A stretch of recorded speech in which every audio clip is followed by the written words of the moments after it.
కథానాయకుడిగా గుర్తింపు తెచ్చుకున్న కిరణ్ అబ్బవరం, నూతన ప్రతిభను ప్రోత్సహిస్తూ నిర్మాతగా ఆయన నిర్మించిన చిత్రం తిమ్మరాజుపల్లి టీవీ.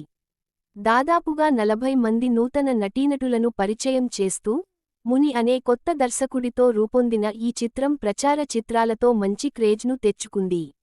ఈ శుక్రవారం ప్రేక్షకుల ముందుకొచ్చిన ఈ చిత్రం కథేంటి?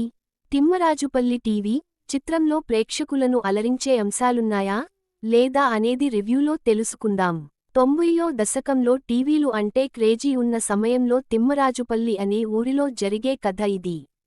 శివరాత్రికి, పండగలు, జాతరలకు విరాళాలు వేసుకుని ఆ వేడుకలను ఘనంగా నిర్వహించుకోవడం, ఆ రోజు సాయంత్రమే అద్దెకు తెచ్చుకున్న టీవీ, వీసీఆర్ ప్లేయర్లో కొత్త సినిమాలు చూసి ఆనందించడం అక్కడి ఊర్లో జనాలకు అలవాటు. అలాంటి ఊరిలో తొలిసారిగా రాజప్ప, ప్రదీప్ కొట్టే మొదటి టీవీని, డిష్ను కొనుక్కోంటాడు. కానీ ఊర్లో అందరి కంటే ముందు టీవీ తనే కొనాలని అనుకున్న ఊరి పెద్ద రామచంద్రయ్య మాత్రం రాజప్ప మీద కోపంతో రగిలిపోతుంటాడు. ఇక ఊరి జనాలంతా రోజు సాయంత్రం కాగానే రాజప్ప ఇంటికి వచ్చి టీవీ చూస్తుండటం మొదలుపెడతారు.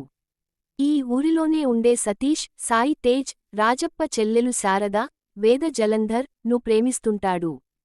టీవీ చూసే వంకతో రాజప్ప ఇంటికి వచ్చి ఆమె శారదాను చూస్తుంటాడు. వీరి ప్రేమయానం గురించి రాజప్పకు తెలియడంతో పెద్ద గొడవ జరుగుతుంది. ఆ గొడవలో నీ టీవీని లేకుండా చేస్తానని సతీష్ సవాల్ చేసి వెళతాడు. అదే రోజు రాజప్ప ఇంట్లో టీవీ చోరికి గురవుతుంది. దీంతో ఊరి ప్రజలందరూ సతీషే టీవీని దొంగతనం చేశాడని భావించి పంచాయతీలో 2 వారాల సమయంలో టీవీ తెచ్చి రాజప్ప ఇంట్లో అప్పగించాలని చెబుతారు. ఇక ఈ 2 వారాల గడువులో సతీష్ ఏం చేశాడు? అసలు టీవీని దొంగతనం చేసింది ఎవరు? సతీష్ ఆ దొంగను ఎలా కనిపెట్టాడు? అనేది మిగతా కథ. 80 నుండి 90వ దశకంలో టీవీలు అంటే ఎంతో క్రేజ్. టీవీ ఉన్న ఇల్లు అప్పట్లో అరుదుగా ఉండేది. ఇక పల్లెటూరిలో ప్రత్యేకంగా చెప్పనక్కర్లేదు. శుక్రవారం వచ్చిదంటే చిత్రలహరి, శని, ఆదివారాలు సినిమాలు, వీసీడీ ప్లేయర్లో సినిమాలు వేసుకొని చూడటం. అబ్బో టీవీతో అందరికీ ఓ మంచి అనుబంధం. సరిగ్గా తిమ్మరాజుపల్లి టీవీ సినిమాలో అందరికి ఇవే జక్షాపకాలను గుర్తు చేస్తూ తన నిజ జీవితంలో జరిగిన సంఘటనలతో ఓ కథను అల్లుకున్నాడు దర్శకుడు ముని. అయితే ఈ సినిమా కథ చాలా సింపుల్ లైన్. ఓ టీవీ దొంగతనం, దాని చుట్టూ ఓ ప్రేమకథ, ఫ్యామిలీ ఎమోషన్పై దర్శకుడు రాసుకున్న ఈ కథలో హిలేరియస్ ఎంటర్టైన్మెంట్ ఏమీ లేదు. సినిమా అంత ఆద్యంతం టీవీ దొంగతనానికి ఓ ప్రేమకథను జోడించి ఈ సినిమాను రూపొందించాడు దర్శకుడు. అయితే ఇలాంటి సింపుల్ లైన్తో ప్రేక్షకులకు బోర్ కొట్టకుండా థియేటర్లో కూర్చోబెట్టడం అంతా ఈజీ కాదు. అయితే ఈ స్టోరీ లైన్కు ఎమోషన్ కంటెంట్ను యాడ్ చేసి దర్శకుడు స్ట్రాంగ్ డ్రామాను స్క్రీన్పై ప్రజెంట్ చేయగలిగితేనే అది సాధ్యం. ఈ విషయంలో తిమ్మరాజు పల్లి టీవీ పాస్ మార్కులు సంపాదించుకుంది. ఇలాంటి రూరల్ డ్రామాకు దర్శకుడు బలవంతంగా ఎలాంటి కమర్షియల్ అంశాలు జోడించకుండా నిజాయితీగా తెరపై ఆవిష్కరించే ప్రయత్నం ప్రశంసనీయం. పల్లెటూరిలో మనుషుల మనస్తత్వాలు, అక్కడి ప్రేమలు, ఇగోలు చూపించిన విధానం సహజంగా ఉంది. అప్పటి వరకు టీవీ చుట్టూ తిరిగే కథలో హీరో, హీరోయిన్ ప్రేమాయణం గురించి తెలిసిన తరువాత కథలో ఆసక్తి పెరుగుతుంది. తొలిభాగం సరదా సరదాగా కొనసాగిన ఈ సినిమాలో అసలైన కథ సెకండాఫ్లో మొదలవుతుంది.